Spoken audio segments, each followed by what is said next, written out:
करते क्योंकि हमें सभी को सुनना है। मेरे मन की पंक्तियां हैं, यकीन मानिए साहब, मैं वीर रस में बहुत कुछ लिख सकती थी, लेकिन एक मेरी मन की पंक्तियां मैं रखना चाहती हूँ। पिता जो होता है, राही जी कुछ नहीं है बहन, तुम भी सुनना। पिता होता है, हमने सबने अपना बचपन जिया है। मैं 8 पंक्तियां उस पिता को समर्पित करती हूँ कि वो पिता जो अपनी इच्छाओं को दफन करके अपने बच्चों के लिए छोटी छोटी खरीदारी करता है, छोटे छोटे सामान लाता है। माँ के लिए सब लिखते हैं साहब, माँ के लिए तो वही लेखन कम पड़ता है, लेकिन हम उस आदमी के लिए लिखना भूल जाते हैं जो पूरी जिंदगी बेल की तरह पी पी के अपने बच्चों को बड़ा करता है। मैं मंच से शुरुआत करती हूँ 8 पंक्तियां कि मेरे पिता कैसे थे। क्या आपके पिता भी ऐसे हैं? सुनिए कि कहीं जब दिल के कोने में, कि कहीं जब दिल के कोने में चाय की मीठी प्याली में, रंगों में पटाखों में पापा तुम ही दिखते हो। जब वो हमारी जिंदगी से चले जाते हैं ना, तो वो खालीपन जो होता है ना, उसमें हमें वो दिखाते हैं। एक पुत्र एक पुत्री अच्छी तरह से जानती है कि पिता किस जिम्मेदारी को लेकर खड़ा होता है। कि कहीं जब दिल के कोने में चाय की मीठी प्याली में, रंगों में पटाखों में पापा तुम ही दिखते हो। वो कीचड़ में फिसल जाना, फटे कपड़ों से घर आना, नाम कागज की बनवाना, रोज बिन मोल बिकते हो। कहीं जब दिल के कोने में, सुनिएगा, कि तुम्हारी जेब में पैसे न होते थे पता ना था, मगर फरमाइशों को हंसते हंसते पूरी करते थे। तुम्हारी जेब में पैसे न होते थे पता ना था, मगर फरमाइशों को हंसते हंसते पूरी करते थे।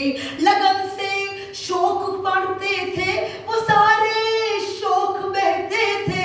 अरे कितना काम करते थे, हाय बिल्कुल ना थकते थे। और इस एक पंक्ति पे सारी दुनिया की कविताएं न्योछावर करती हूँ। अगर एक बेटी अपने पिता के लिए क्या लिखती है कि सारी में एक बहन की आंखें नम हो गई है। मैं मतलब मुझे अच्छा लगता है कि जब कविता की आरती हुआ करती है, लगन से शौक और सपने जो यूं ही तुम बहाते थे, कितना काम करते थे, हाय बिल्कुल ना थकते थे। सारी दुनिया कहती थी, कि सारी दुनिया कहती थी बेटियां तो पराई है। सारी दुनिया कहती थी बेटियां तो पराई है, मगर तुम आज भी बेटों से बढ़ के जा छिड़कते हो। कहीं जब पिता, अंतिम पंक्तियां, पिता जब 70-80 साल का होता है ना, तब वो बच्चा हो जाता है। मतलब उनको वो सारे शौक याद आते हैं। बेटा मुझे ये खाना है, मुझे वो खाना है। हम कहते हैं ना कि वो जो बचपन हम जीते थे ना, हम 100 बार, जब बच्चा पुतलाता हुआ बोलता है ना आदरणीय, तो हमें वो बोली 4-5 बार भी बड़ी प्यारी लगती है कि वो एक बार वापस बोले। मगर जब पिता उस उम्र में हकलाना शुरू करता था, तो हम डांट के उन्हें चुप करा दिया करते हैं। हम कैसे, मतलब हमारा मर्म जो है वो किस तरह से परिवर्तित हो जाता है। सुनिएगा कि जब से बच्चों ने माँ बाप की उंगली को छोड़ा है, उठोकर खा के गिरते गिरते उठ के फिर संभलते हैं। कि जब से बच्चों ने माँ बाप की उंगली को छोड़ा है, उठोकर खा के गिरते उठते फिर से फिर संभलते हैं।